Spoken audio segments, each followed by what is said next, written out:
Hey guys, this is iTrollX with the Rollout Reviews, bringing you another Crossfight B-Daman review. This time it is the long-awaited CB-00 Spike Phoenix. Now there are several different B-Daman that share the CB-00 product number, and that pretty much just tells us that it is a special edition or limited edition B-Daman that you can't get by normal means, just by walking into the store. Over in Japan, you would get these B-Daman from events, or in the case of Spike Phoenix, by filling out this point card that you would get in the package of Crossfight B-Daman ES Emblem Charge Series B-Daman.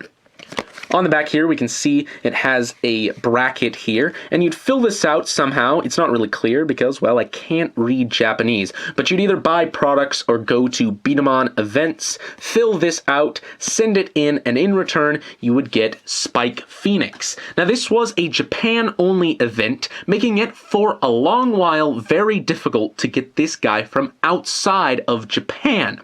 However, at the time of this recording, very recently, several have showed up on eBay.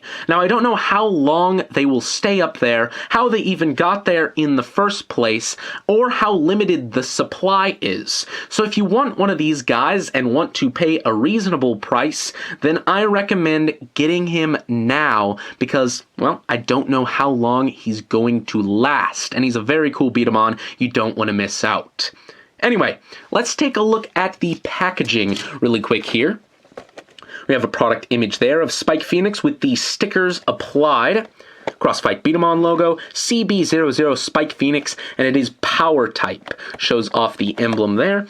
And if we take a look at the side, we can see the stats. It has 9 power, 3 control, and 3 rapid fire. All the parts there. If we look at the back here, another shot of Spike Phoenix showing off the power, customization, the drive shot, the core, how to hold him, some parts, and the beginnings of Ultimate Spike Phoenix. Also shows he's user from the short comic series, not from the anime. He didn't actually have a user in the anime, so this is his user from the short comics, e.g. there. If we open this up, first of all, it comes with the standard tool and 1 B-Dama, but setting this off to the side, we can open this up. Inside, it has the instructions and the sticker sheet.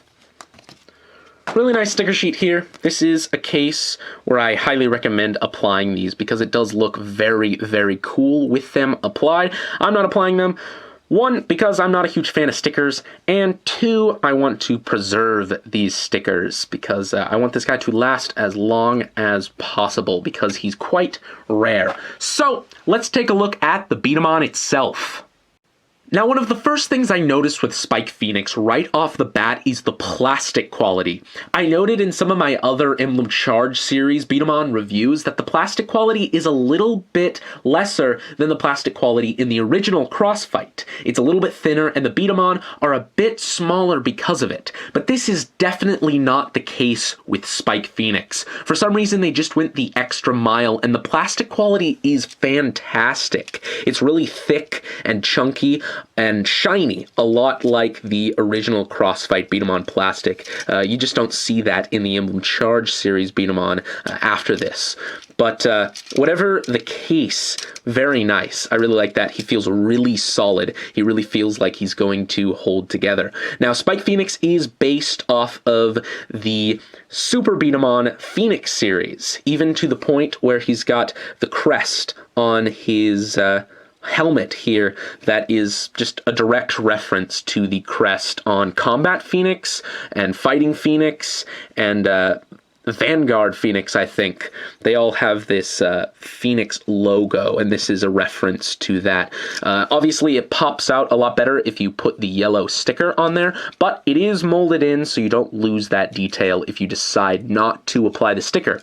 The same little logo on the emblem there, which is kind of clever, and I really like the emblems. They're integrated into the arm very nicely. They function quite similarly to drive Garu burns. However, because they're integrated into the arm, they sort of smoothly transition into the arm. It's a lot more solid. Works a bit better, in my opinion. I like how they're placed, really easy to activate. Now, not only does this take a lot of cues from the Phoenix series, from Super B-Daman, but it also takes a lot of cues from Excel Draskin. The first image we saw of Spike Phoenix was a shadowed silhouette on the Takaratomi website, and at first we thought it was the upgrade of Excel Draskin. That turned out to be Rising Draskin, but you can see some very striking similarities. The crest is sort of similar, the singular fin in the center there, the sweeping shoulders, and especially the feet are extremely similar in their design. Also, the two cores are quite similar in that way. The hands are a little more akin to Drive Garu Burn because they're not quite fists. They're a little more like claws, being a bird B-Daman, being a phoenix. But overall, you know, there's some striking similarities between him and Excel Draskin, and I really like that because it sort of ties B-Daman as a whole together, taking some cues from the original Super B-Daman and cues from Crossfight as well. Very cool little tie-in there. Now, the core is the Spike core, which is the same core that came in the Ultimate Drive Garu Burn DX set. And it's pretty much exactly the same, just recolored in translucent plastic. And this is recolored as well. For some reason, this core on Spike Phoenix seems to be a lot more powerful than this. Could just be tolerances, could just be mine, but whatever the case, it's a bit better than this one. One thing to note is that, again, it may just be on mine, and it may be just the color of the rubber there, but this core seems to put a little bit more of a spin on the marble than this one, for whatever the case.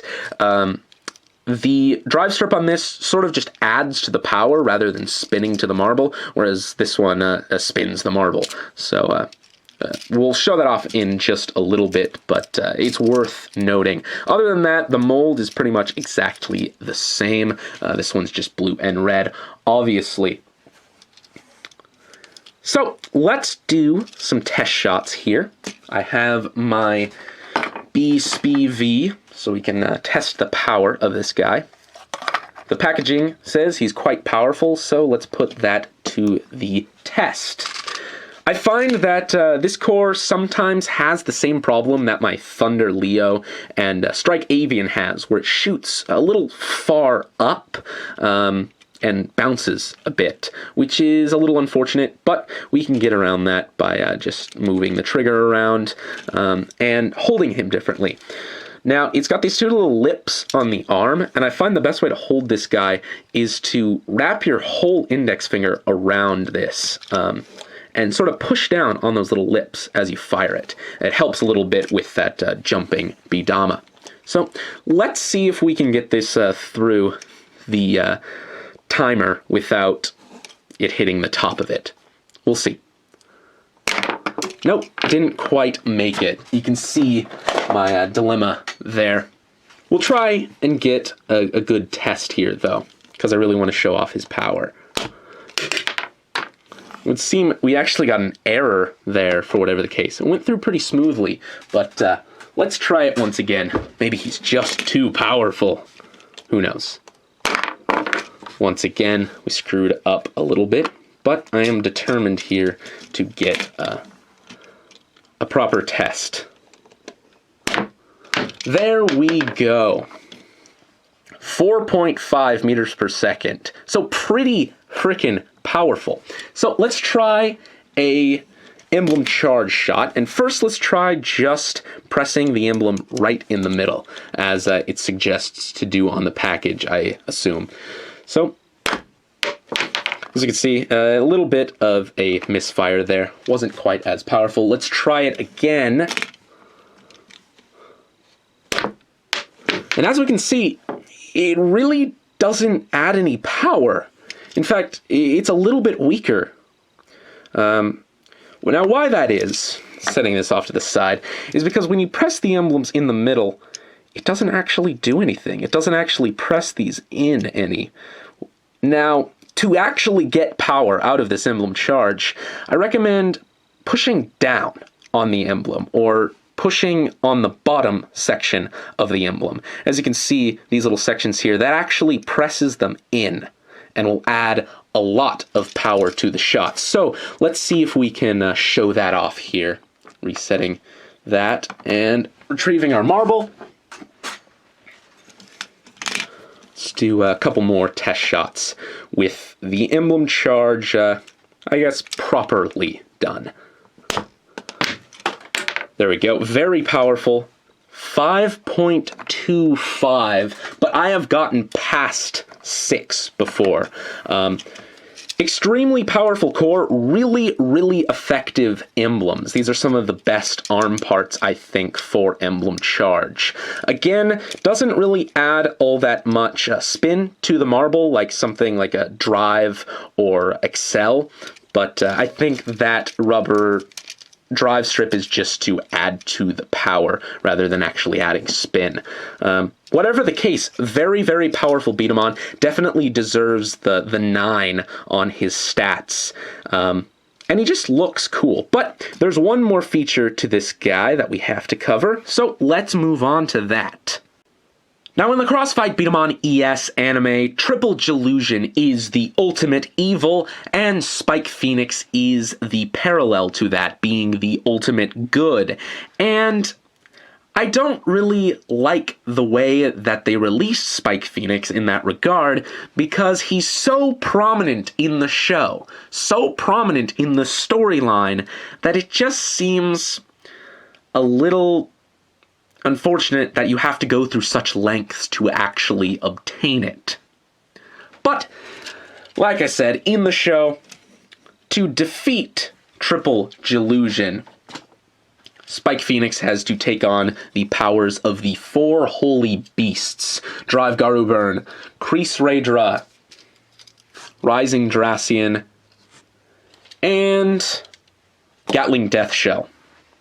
It's also worth noting that my Gatling Death Shell actually broke a little bit.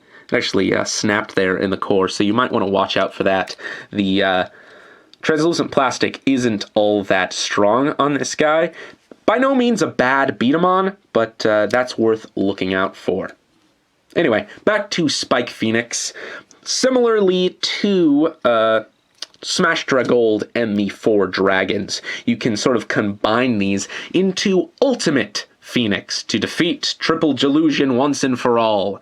However, unlike Dragold and Ultimate Dragold, this is a little more of a cosmetic change rather than a competitive change, because a lot of the parts you add from these guys to this don't really add much in performance. But let's get right to this. First, we take the little wing ears off of Drive Garu Burn, set those over here, and we're done with him. So let's set him off to the side. Kreese Raydra, the bottom sections of the emblems actually come off. They attach with 3 little pegs there. You pull those off, and you set him off to the side. Rising Dracian, little center bit on the head slides off there. Set him off to the side. And Gatling Death Shell, these little bits on the arms come off. What made the Holy Beasts special was that they had translucent parts, and all other Emblem Charge Series B-Daman were lacking that. Well, that's not without reason, because you take off all of the translucent parts here and attach them to Spike Phoenix. There's lots of little ports and holes everywhere, and you attach these parts using those. So, a little bit from Rising Dracian. There's 2 little pegs there, and they slot into those 2 little holes on the top of the head. It actually doesn't stay in all that well. A little bit wobbly, but should be fine. Then, on the arms, the Garu Burn wings, there's a little peg in the center there where it attaches to the head, and a little port there. So those just plug on to the arm there. They do rotate a little bit, but you can find a place where it sort of tends to stop, and that's where it's supposed to be.